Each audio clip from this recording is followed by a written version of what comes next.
कुछ लोगों का न्यूज़ पर तो ध्यान होता ही है, साथ में ये भी ध्यान होता है कि मैंने क्या पहना हुआ है। तो ऐसे लोगों को मैं बता दूं कि भैया इस वीडियो में मैं ये लाल टी-शर्ट में हूं, इसके बाद बैक टू बैक और 2 वीडियोस में भी यही आपको पहना हुआ दिखूंगा। दरअसल बात ये है कि कल यानी 9 जून को जो है हमने न्यूज़ बना लिया था। मतलब स्क्रिप्ट वगैरह सब तैयार करके रख ली थी, लेकिन कोई अटेंड करने आया नहीं, किसी ने वॉइस नहीं दिया, एडिट नहीं हुई और मैं आप तक वो न्यूज़ पहुंचा नहीं पाया। इसीलिए इस वीडियो में मैं आपको जो है 9 जून 2025 के न्यूज़ बताऊंगा।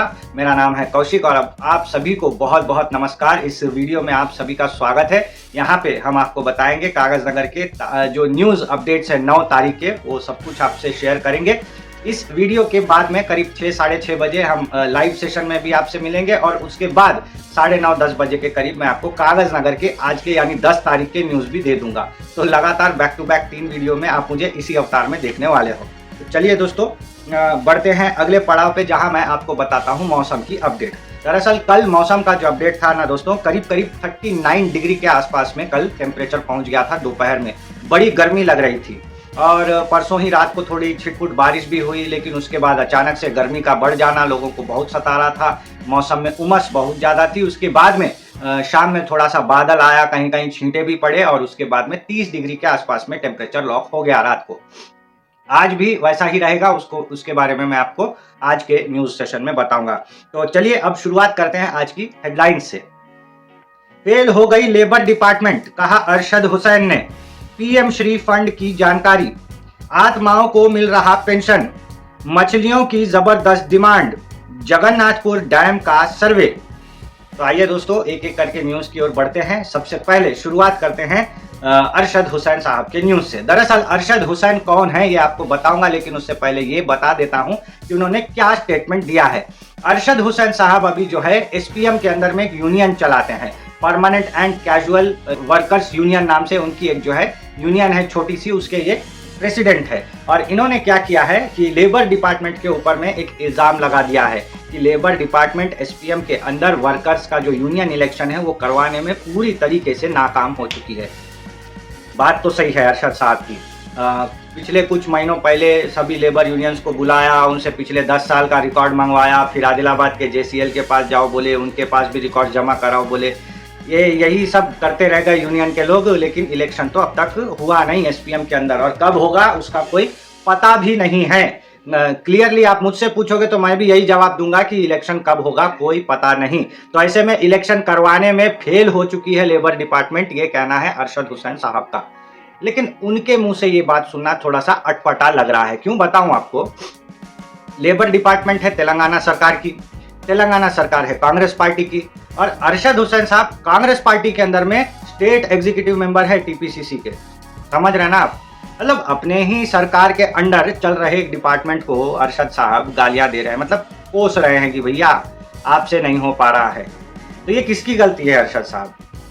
क्या ये कांग्रेस सरकार की गलती नहीं है? क्या मंत्री साहब की गलती नहीं है? सारा गलती सिर्फ और सिर्फ लेबर डिपार्टमेंट का ही है? या फिर एसपीएम के यूनियनों की कोई गलती नहीं है कि आप प्रेशर क्रिएट नहीं कर पा रहे हो? बस जमा होते हो 10 लोग, एक स्टेटमेंट दे देते तो बात खत्म। अब तो वर्करों को भी लगने लगा है कि बस इनको लीडर बनना है, इसीलिए बस आ रहे हैं जा रहे हैं, काम कुछ नहीं कर रहे हैं। खैर एसपीएम को लेकर के बहुत सारे इश्यूज है। मैं ये चाहता हूं, हमारी पूरी की पूरी जो है लोकल टीवी के दर्शक भी ये चाहते हैं कि जल्द से जल्द एसपीएम के अंदर में एक अच्छा यूनियन क्रिएट हो जाए। और अरशद हुसैन साहब के बारे में आपको पता ही होगा, वो पहले बेज्जूर में एक एग्रीकल्चर कोऑपरेटिव सोसाइटी बनती है हर मंडल के अंदर, उसमें अध्यक्ष के रूप में चुने गए थे। कोनापा साहब के बहुत करीबी थे, बीएसपी पार्टी में कोनापा साहब के साथ जुड़े थे, फिर उनके साथ बीआरएस में आए, फिर वापस बीएसपी में चले गए, आरएस प्रवीण कुमार के साथ में घूमे। ऑन रोड पे, ऑन मार्केट, बीच बाजार, दिन दहाड़े जो भी कहा जाए, कोनापा साहब को जो मुंह में आए वो गालियां अरशद हुसैन साहब देते थे और बहुत फेमस भी हुए थे इस मामले में।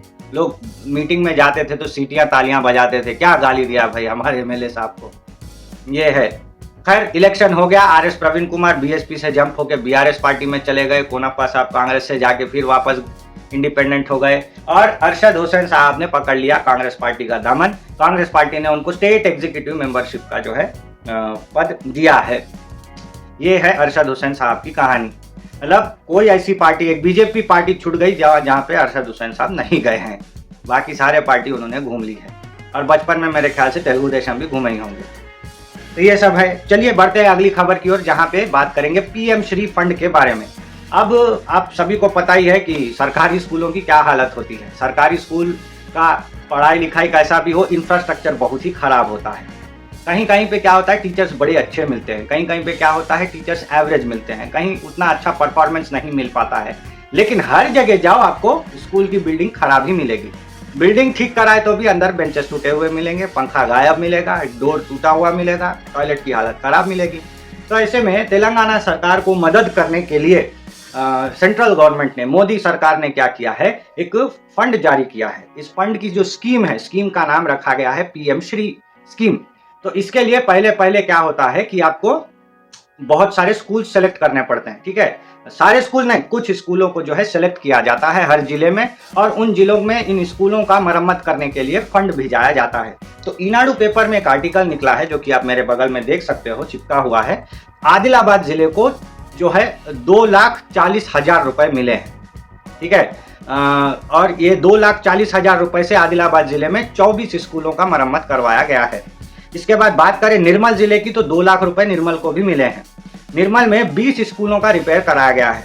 मंचिरियाल जिले को 2.5 लाख रुपए मिले हैं, सबसे ज्यादा, और 25 स्कूलों की मरम्मत इससे कराई गई है। और हमारे जिले में 1,80,000 रुपए भेजे गए हैं, और इन 1,80,000 रुपयों से 18 स्कूलों का जो है मरम्मत करवाया गया है। और इसमें जवाहर नवोदय स्कूल भी है, मैं देखा, उनके भी बोर्ड के सामने में लिखा हुआ है पीएम श्री जवाहर नवोदय विद्यालय। और एक मुझे पता चला 12 नंबर का गांव जो है, हाई स्कूल है बंगाली कैंप में, वहां पे भी पीएम श्री के तहत जो है स्कूल को अच्छे से डेवलप किया जा रहा है। क्या होता है, पीएम श्री के पैसे से कुछ नहीं, बेंचेस खरीदते हैं, घड़ी खरीदते हैं, दीवारें ठीक करने के लिए पेंट वगैरह खरीदा जाता है, गेट वेट खरीदे जाते हैं, ये सब। तो ये जो है ना दोस्तों, अभी फंड सामने आया है, और उम्मीद है 2024-25 के फाइनेंशियल साल में तो ये आया है, और 25-26 में इसको और थोड़ा सा बढ़ाया जाए। पूरे देश में ये प्रोग्राम चल रहा है, जिसमें हमारे स्कूल्स भी शामिल है। बहुत खुशी की खबर है सेंट्रल गवर्नमेंट से, गवर्नमेंट स्कूलों को ठीक करने के लिए ये फंड आ रहा है। अब बढ़ते हैं तीसरी खबर पे, आत्माओं को पेंशन मिल रहा है। जी हाँ दोस्तों, आत्माओं को पेंशन मिल रहा है। आप ये लिस्ट देखिए, मेरे बाजू में चिपका हुआ है। इसमें ना आपको दिखेगा, कागज नगर मंडल में 2 लोगों का नंबर लिखा है।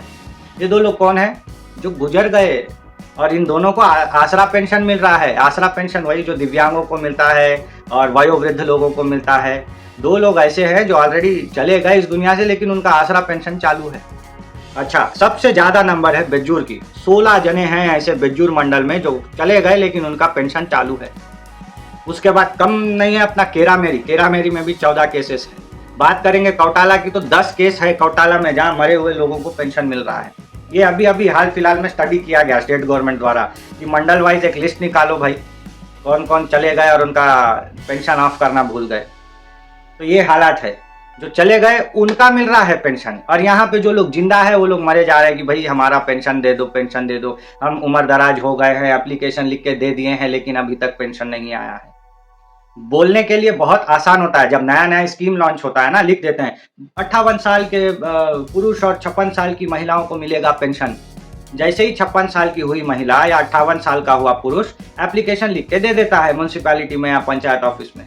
फिर उस एप्लीकेशन का क्या होता है, सालों साल बीत जाते हैं, लेकिन इन लोगों को पेंशन ही नहीं मिलता। गांव में मैं देखा बहुत सारे लोग हैं, बंगाली विलेजेस में है, कोसनी में है, चिंतागुड़ा में है, या अंकुशापुर में है। मैं हाल फिलहाल में प्रोजेक्ट के लिए पूरे गांव घूम के आया, हमारे कागज नगर मंडल के सभी गांव में देखा जो लोग बोल रहे पेंशन होना, 58 की उम्र में भरे थे फॉर्म, 62 का हो गया हूँ, 4 साल बीत गए, अभी तक पेंशन का नाम नहीं। तो जो लोग जिंदा है उनको पेंशन तो दे दो, चल बसे लोगों को पेंशन मिल रहा है। हाँ, अब पेंशन के बाद आते हैं मछलियों पर। मछलियों का अभी सीजन बहुत पीक पे है। दरअसल अभी मृगशिरा नक्षत्र लग गया है, और हमारे तेलंगाना में मृगशिरा कार्ते नाम का एक बहुत बड़ा उत्सव मनाया जाता है। इस उत्सव में मेनली 3 काम होते हैं, 3 प्रोग्राम किए जाते हैं। एक होता है बीजों की पूजा होती है, जी हाँ, हम जो बीज डालते हैं ना खेती में, उसकी पूजा होती है। साथ ही साथ पानी वगैरह डालना, ये सब मतलब किया जाता है, और बीजों की बुआई शुरू की जाती है। दूसरा जो है मृगशिरा कार्ते में हाँ, बीजों की बुआई शुरू होती है। तीसरा जो है धूम मछलियां बिकती है इस टाइम पे, हर कोई मौसम में जो है इस टाइम पे जो है मछलियां खाता है। कागज नगर हो, लोन वैली हो, ईसगांव हो, कहीं भी मैं देखा मछलियों का मार्केट बड़ा भीड़ है। लोग पेद्दावागु से, पेनगंगा से, हर जगह से, तालाब कोसनी डैम से मछलियां पकड़ पकड़ के जो है बेच रहे हैं और लोग खरीद भी रहे हैं। अभी ये हफ्ते में कोई संडे मंडे नहीं देखेगा, हर दिन जो है मछलियां धूम बिकेगी। पिछले संडे को तो सारे रिकॉर्ड ही टूट गए मछलियां खाने के। इस टाइम पे मृगशिरा कार्तिक के टाइम पे यहाँ पे मछली खाने का रिवाज है, तो अच्छी बिजनेस चल रही है। जो लोग मछली का व्यापार करते हैं उन लोगों का थोड़ा अच्छा दिन आ गया है, मतलब अभी पीक सीजन पे वो लोग अपना काम कर रहे हैं। साल में ये एक ही टाइम आता है जब उनका जो है धंधा भारी जोरों पर चलता है। और समुद्री मछलियों का स्टॉक भी लाया जाता है विशाखापट्टनम से, और जो है आगे काकीनाडा से स्टॉक लाया जाता है आइस बॉक्सेस में। आंध्र प्रदेश एक्सप्रेस जो आती है वहाँ से उसके डब्बों में भर भर के लाया जाता है, थर्माकोल के डब्बों में। और अपना ईसगांव मार्केट में भी बड़ी धूम है और आसपास के गांव के मार्केटों में भी बड़ी धूम लगी हुई है। तो ये थी। अच्छा, मृगशिरा कार्तिक में और एक फेमस प्रोग्राम होता है, आपको बताता हूँ। हैदराबाद में एक स्पेशल मछली खिलाते हैं, छोटी सी मछली होती है। बोलते हैं कि वो मछली खाने से, जिंदा खिलाते हैं वो मछली को, मतलब जिंदा रहती है, पानी में से निकाल के खिला देते हैं डायरेक्ट, घुसा दिए ठप। उस मछली से बोलते हैं कि दमे की बीमारी यानी एस्थमा जो है वो ठीक हो जाता है। और बहुत सारे लोग, लाखों लाखों लोग जो है वहाँ पे इस टाइम पे पहुँचते हैं मछली खाने के लिए। इतनी भीड़ होती है ना दोस्तों वहाँ पे एक हफ्ते में कि पुलिस प्रशासन को रखना पड़ता है, स्पेशल बसेस चलाए जाते हैं उसके लिए। ओल्ड सिटी के तरफ में ये प्रोग्राम लगता है, आई थिंक नामपल्ली एरिया में कहीं लगता है, एग्जीबिशन ग्राउंड में शायद। तो आपको भी अगर ऐसा कुछ है तो आप अगले साल इसके लिए अप्लाई कीजिए, क्योंकि इसके लिए क्या होता है, ऑनलाइन बुकिंग की जाती है, स्लॉट बुकिंग। और स्लॉट बुकिंग के बाद में जो है नंबर लगता है, तब जाके आपको वो मछली खिलाई जाती है। तो ये है मृगशिरा कार्तिक का कार्यक्रम। अब आते हैं आज की आखिरी खबर पे, जो कि है दोस्तों अपने जगन्नाथपुर डैम से जुड़ी हुई। 18 साल पहले जब कोनप्पा साहब एमएलए हुआ करते थे कांग्रेस पार्टी की तरफ से, और मुख्यमंत्री थे हमारे वाईएस राजशेखर रेड्डी, तो दोनों ने क्या किया था, एक बड़ा प्रोग्राम रखा था कि अपन पेद्दावागु नदी के ऊपर में एक बड़ा सा डैम बनाएंगे। इस डैम से जो है नहरें निकलेंगी और उन नहरों से जो है सिंचाई का कार्यक्रम, इरिगेशन का काम किया जाएगा। साथ ही साथ पीने के पानी की भी व्यवस्था कराई जाएगी। तो ये कहाँ बनाए थे, अपने जगन्नाथपुर नाम का एक छोटा सा गांव है कागज नगर के ठीक बगल में ही है, मतलब एसपीएम का पंप हाउस है जिधर, उस एरिया में लगा हुआ है। तो वहाँ पे एक बात किया गया था कि एक कंपनी इन्वेस्ट करेगी, मोस्ट प्रोबेबली टाटा इन्वेस्ट करेगी, टिस्को वाले, और वहाँ पे एक स्टील प्लांट बनाएंगे। स्टील प्लांट को तो पानी की जरूरत पड़ेगी ही, वहाँ काम करने वालों को इंडस्ट्री के अंदर और घरों में पानी लगेगा ही। तो ऐसे में एक मल्टी मॉडल प्रोजेक्ट बनाया गया था जगन्नाथपुर का। फिर वो स्टील प्लांट बनाने, जगन्नाथपुर का डैम ऐसी पेंडिंग रह गया, और पेद्दावागु का जो डैम प्रोजेक्ट है वो आड़ा शिफ्ट हो गया आसिफाबाद के पास में। अब 18 साल के बाद क्या हुआ है, अचानक से जो है सेंट्रल वाटर कमीशन वाले आए हैं। मतलब वो आते रहते हैं, लेकिन इस बार उनको क्या किया गया है कि तेलंगाना में बहुत सारे ऐसे डैम्स हैं जो कि फालतू में बने पड़े हैं, उनको पूरी तरीके से डिसमेंटल कर देना या रिवाइव कर देना, उनको फिर से पूरी तरीके से चलाना, नहीं तो तोड़ देना। एक फैसला ले लो, बीच में अटका के मत रखो प्रोजेक्ट को। तो वो लोग स्टडी करने के लिए बहुत सारी टीम बनाए हैं, और ये टीम्स पूरे तेलंगाना में घूम घूम के स्टडी कर रही हैं अभी। तो ऐसे में टीम नंबर 27 कागज नगर आई थी और वो लोग जगन्नाथपुर गए थे। उन लोगों ने डैम का निरीक्षण किया है, और वो लोग कुछ टेस्ट वगैरह करेंगे। जैसे अपन हॉस्पिटल जाते हैं, कुछ टेस्ट होता है, फिर डिसाइड करते हैं ना डॉक्टर की क्या इलाज करना है, वैसे ही अभी कुछ जियोलॉजिकल टेस्ट कराए जाएंगे। अगर उसमें अच्छा रिजल्ट आया तो मे बी जगन्नाथपुर प्रोजेक्ट को जो है फुल फ्लेज में, नहीं तो नहीं, हाफ फ्लेज में चलाया तो जाएगा। और अगर ऐसा नहीं हुआ तो फिर जो प्रोजेक्ट है उसको पूरी तरीके से डिसमेंटल कर देंगे। जो स्ट्रक्चर बना हुआ है वो तोड़ दिया जाएगा, जो कैनाल बने हुए हैं उसमें मट्टी डाल दी जाएगी, और सब कुछ जो है नॉर्मल कर दिया जाएगा। बहुत सारे किसानों ने ज़मीन दी है कैनाल बनाने के लिए, कैनाल बने भी हैं थोड़े बहुत, लेकिन कैनाल बनने के बाद उसमें पानी नहीं आया। अब किसानों के दिल में दुख है कि हम पानी के लिए इतना सब कुछ किए, हमारा ज़मीन का सैक्रिफाइस किए, लेकिन पानी नहीं बना। और प्रोजेक्ट का ये भी एक उद्देश्य था कि तुमड़ीहट्टी प्रोजेक्ट के साथ इसको लिंकअप करना है, तो तुमड़ीहट्टी प्रोजेक्ट भी नहीं बना, जगन्नाथपुर प्रोजेक्ट भी नहीं बना। तो ये थे दोस्तों 5 न्यूज़ आज के, करीब करीब 15 मिनट में हमने कवर किया है। इसके बाद हम आपसे मिलेंगे आज के कागज नगर के लाइव सेशन में, जहां मैं पुराने सवालों का जवाब दूंगा।